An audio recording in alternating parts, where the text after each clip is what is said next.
In fact, we have two fellow Nana authors. Mine is one, and Aparna. Aparna Kaji Shah's debut collection, The Saint of Mogra and Other Stories, was published this September by Nana Publications, and her work was accepted by the IFOA's Toronto Litter. Her fiction and poetry have been published in anthologies, and before Aparna came to Canada from Mumbai, she was a professor of English at the University of Bombay. In Toronto, she's taught at George Brown College. She was one of the founders and editors of the Indian arts magazine called Kala, which was published in Toronto. And Aparna has written book reviews for the Straits Times in Singapore.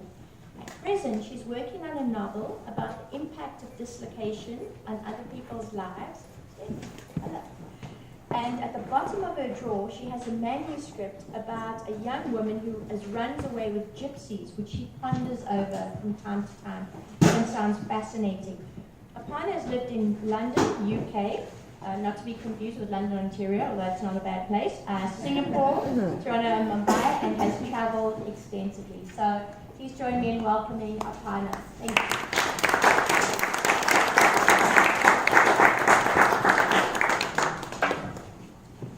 Thank you for that introduction, Lisa. And thank you to Gavin and Mayank for this wonderful evening. And I'm very honored to have with us Kim Eklund, author and creative writing teacher, who very kindly endorsed this book. And welcome, Kim, and thank you for supporting us here tonight. I'd like to read two passages from my recent publication, The Scent of Mogra and Other Stories. This book is about women's lives. I'm trying to uncover their inner reality. I'm trying to reveal the texture of their lives and their relationships in a male-dominated society. My book deals with abuse, humiliation, and injustice towards these women.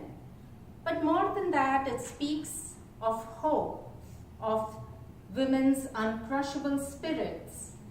And these women try to go deep down within themselves to find something that will sustain them, that will free them. And it is not the kind of freedom that you get when you move away from a painful situation. It is a larger freedom that they are seeking. It is a more enduring freedom, perhaps a spiritual freedom. So the first passage that I'd like to read is from a story called Vidya. Vidya is the name of my protagonist in this story. She has just given birth to a baby daughter. She has two older daughters, and she's lying on her deathbed. She knows she's going to die very soon. She's worried about her daughters, and she is confused. She's in a delirious state. She's confused about the past and the future. She mixes them up together, as you will see from the quick change of tenses when I read this passage, Vidya. The story is actually set in the early 1940s in the city of Ajmer in India. The first year was a happy time. My in-laws were affectionate.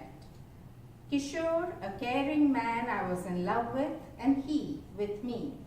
I had a tutor who brought me a lot of books, and I was in paradise. The nurse brings me a pencil and paper and props me up, but I slide down like a rag doll, and the pencil and paper fall. My father-in-law retired from the practice, and Kishore took over the clinic. He was away at work for longer hours.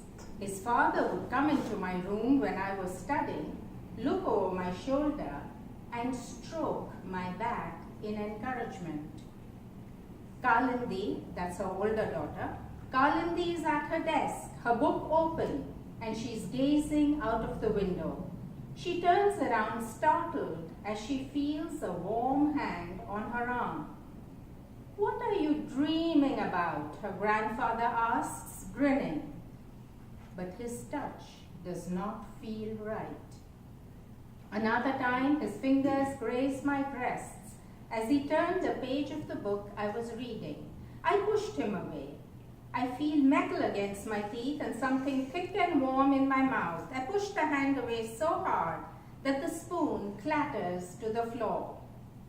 The nurse says she just won't eat anything. I fell into a heap on my bed and cried. I felt dirty. I'm trying to get up to take a bath, to scrub myself clean. The nurse is calling for help as she tries to calm me, to get me to lie down. I'm still now, but my cheeks are wet. He was my father-in-law. How could I tell anyone? How could I tell Kishore? The nurse holds my hand, looking at me anxiously. I'm breathing fast. Then I gasp for air. If he can molest his daughter-in-law, he can molest his granddaughters. No, that won't happen. Kishore won't let it happen. The nurse rubs my arm and my breathing slows down. After checking my blood pressure, she leaves. A panic attack, she says to someone at the door. When I finally told Kishore what was going on, he looked at me in disbelief. He said, "My father? Impossible." For a week, we did not speak, and he could not look at his father in the eye. The second passage that I'd like to read is from my title story, The Scent of Mogra. I think a lot of you know what the word Mogra means. It's not an English word. It is a word used in many Indian languages. It is the word used for the jasmine flower, which is a small little flower, a white flower, which has such a heady fragrance, a very musky fragrance that fills the air. The narrator of this story, The Scent of Mogra, is an old woman who has been dead for over 20 years.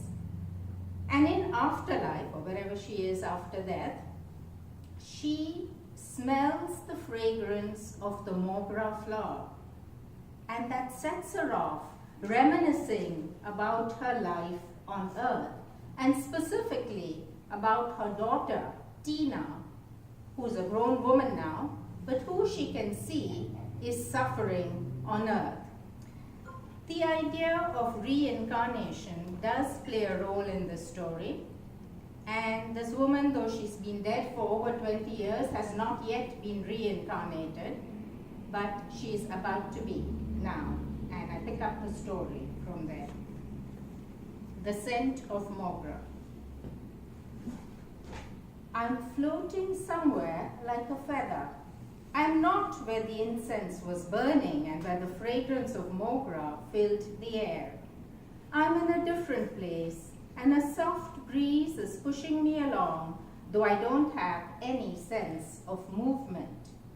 It seems like I've been here forever, but no, it's not forever. I'm born again.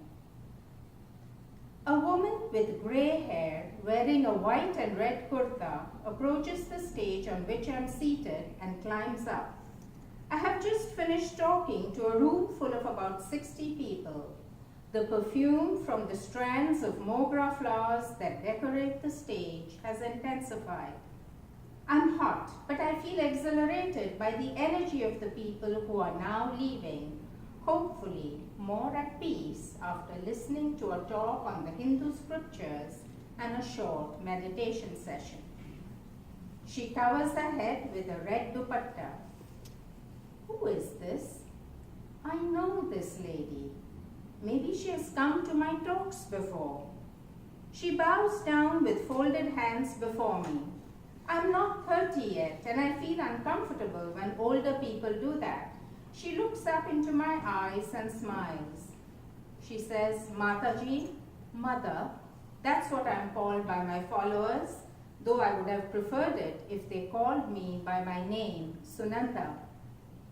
I really was inspired by your talk.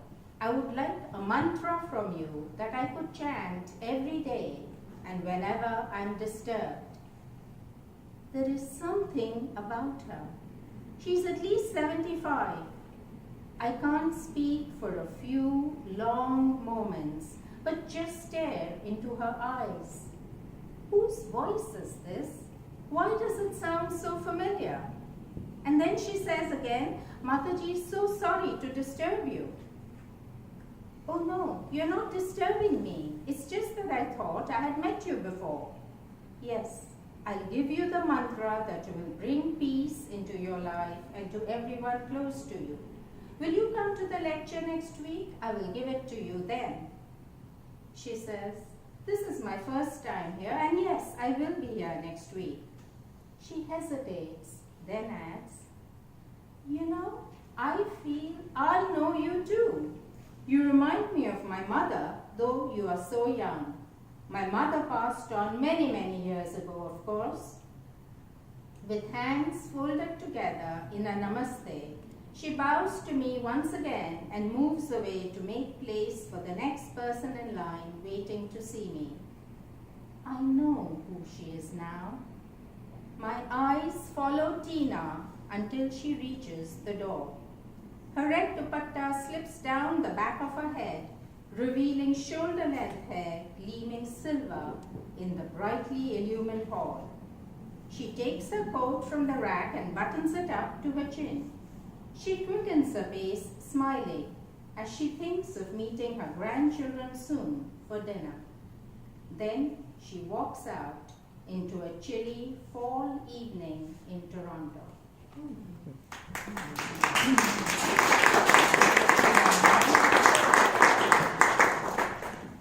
I'd like to read, not from this book now, but a poem of mine that was published several years ago in an anthology of poetry called The Dance of the Peacock. 3 of my poems were published then. Those were poems from Indian writers of Indian origin, but published in Canada. And one of the poems that was included in that collection was called The Sun Still Rises and Sets. I'd like to read that. The sun still rises and sets. The earth is torn, trees felled like mangled bodies, roots exposed. Guts spill out of corpses, dead eyes gaze at the sky. Walking skeletons with sunken cheeks point a blackened finger, as dry as a charred twig at the mountains still erupting, and the sun still rises and sets. The sun still rises and sets. Soldiers march carrying coffins. The flags draped over them rise at the corner in the cold winter wind. Mothers and fathers wait. Wives, their tears frozen, look anxiously at the babes in their arms. And the sun still rises and sets. The sun still rises and sets. He has blood on his hands, they shout. She died of a broken heart, her mother wept. She bore him sons and daughters. She loved him only as a good woman can. She waited for him to come home, but he loved other women. He touched them with her blood on his hands and killed them as he had killed her. He smiles as he walks past, scot-free. There is no penalty for crimes not manifest, and the sun still rises and sets. Thank you.